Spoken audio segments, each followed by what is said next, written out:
April 1945. General Helmuth Weidling stands at the entrance to the Fuhrerbunker. In his hand, he holds a single message, a message that could save thousands of lives. But before he can give this message to Adolf Hitler, he must pass through 3 heavily guarded security checkpoints. These checkpoints are so strict, they turn away even the highest-ranking officials. All around him, the city of Berlin is collapsing. For General Weidling, failure is not an option. He walks down a long, dimly lit corridor and approaches the first guard checkpoint. A soldier sits at a small desk. The general hands the soldier his identification papers and says, "I am General Helmuth Weidling. I need you to take me to the Führer immediately." The soldier gives a slow nod of approval. He then knocks a quick 2-tap code on the heavy metal door. With a loud hiss, the hermetic seal is broken and the door opens.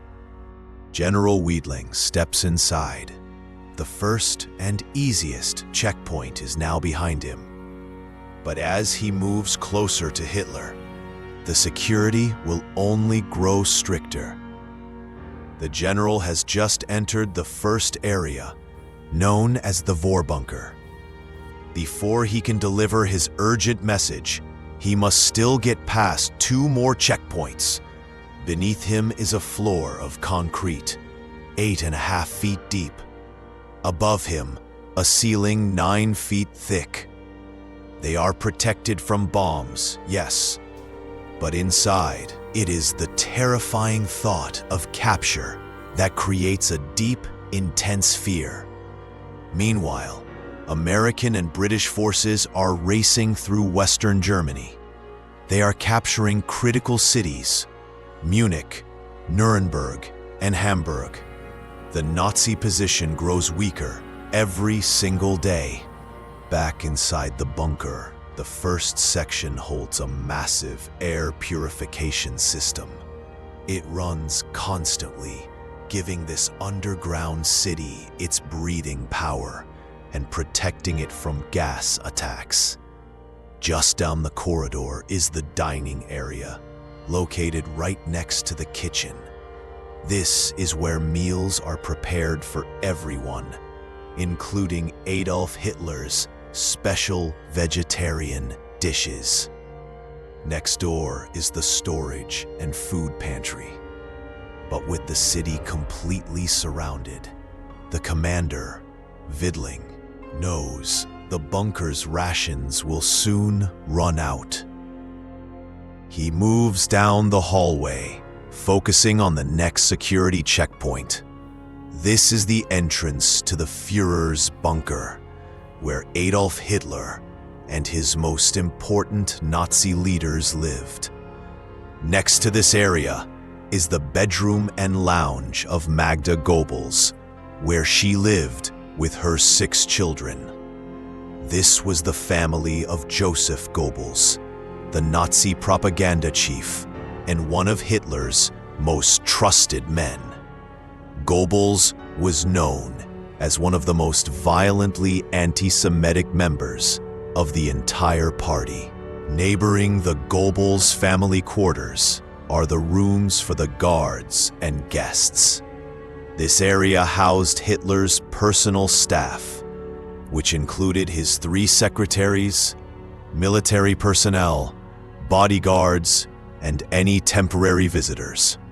General Weidling is currently the head of Berlin's defense area. He is the last major obstacle stopping the Soviet army from completely taking over the city. But despite his high rank, he still might not get permission to pass through this second checkpoint. "I need to speak, Suzia," says Weidling. "What's your business?" replies the guard. Weidling looks at him sternly and says, That's not for you to know. The guard inspects his identification and picks up the phone. The Fuhrerbunker is protected by a nearly 12 t thick steel-reinforced concrete ceiling. On top of that is a few feet of compacted earth. Alongside this, to give the High Command more protection, the floor is 6½ feet thick. And each room is protected by walls over 1 meter wide. This guard post is his only way in or out. Your weapons, please. Vidling hands the soldier at the door his pistol. Go through, replies the guard at the desk. Vidling walks down the stairs. As he approaches the next door, Gillember Bergdorf comes out and asks Vidling what he needs that's so urgent. Vidling responds, I need to speak to the Fuhrer immediately. The Fuhrer cannot speak to you right now. I have a message to deliver. This message is for me to give to the Fuhrer. The city is in chaos. Let me through. Bergdorf looks at him, suspicious. The soldiers grip their guns tighter. By this stage of the war, trust had nearly vanished. Treachery was on the rise. Confidential information was being leaked to enemies daily.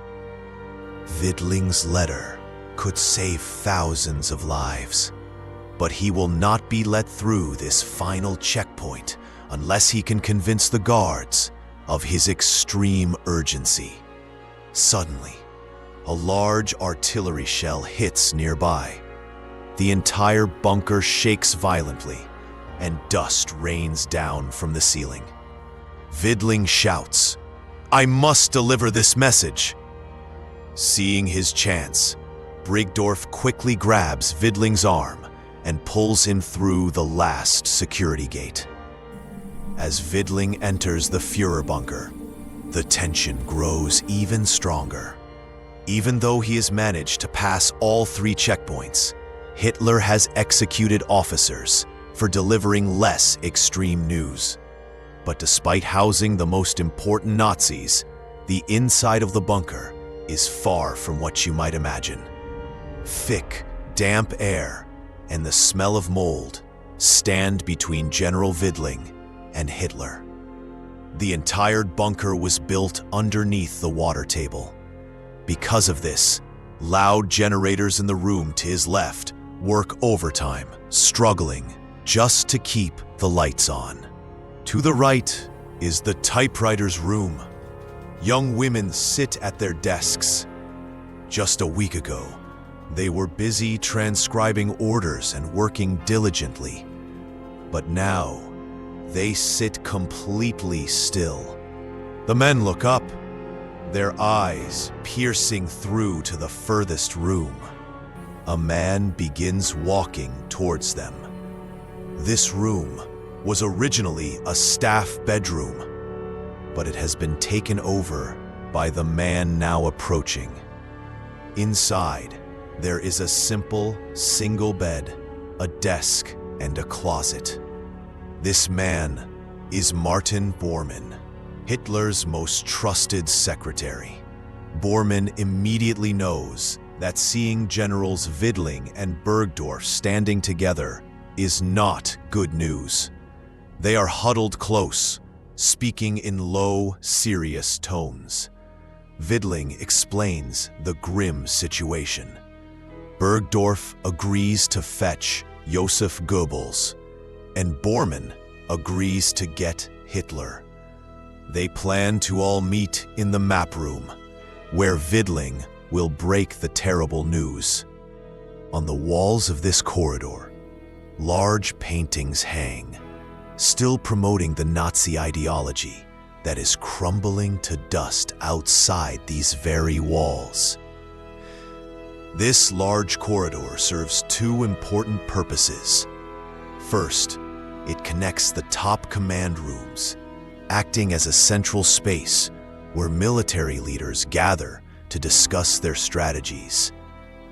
Second, it functions as a waiting area for the more intimate and secretive map room. Almost everyone, including Helmuth Weidling, had witnessed Hitler erupt in moments of pure rage, madness, and self-pity, often cursing out his own high command. In this scene, General Bergdorf knocks on a door to the right of the main conference room. After a brief moment, a voice from inside calls out, "Come in." He enters. This part of the Fuhrer's bunker serves several roles. The room is both the office for Joseph Goebbels and the bunker's doctor. Inside, there is a small medical bed and cabinets stocked with medicines and tools. There is also a desk where Goebbels does his work. At the very back is the small bedroom of Dr. Ludwig Stumpfegger, who was Hitler's personal physician and surgeon.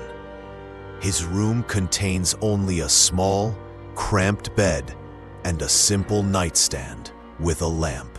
Right next to it is Joseph Goebbels' own personal bedroom. He moves between sleeping here and with his family in the room above the bunker. Suddenly, Bergdorf gets Goebbels' attention.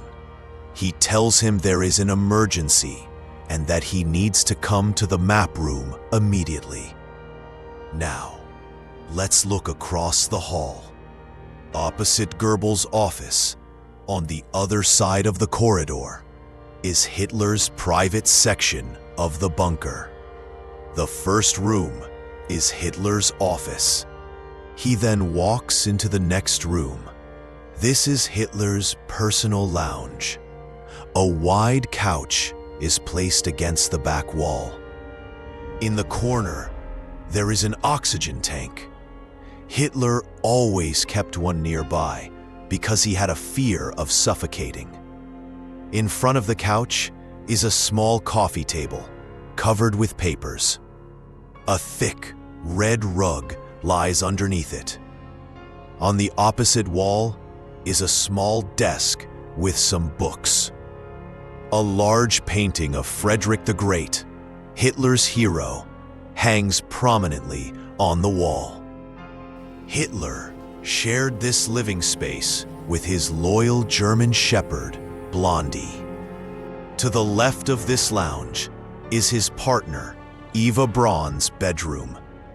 Inside, there is just a small bed, a closet, and a table. Interestingly, Hitler's own room is not much different. This room is his private quarters.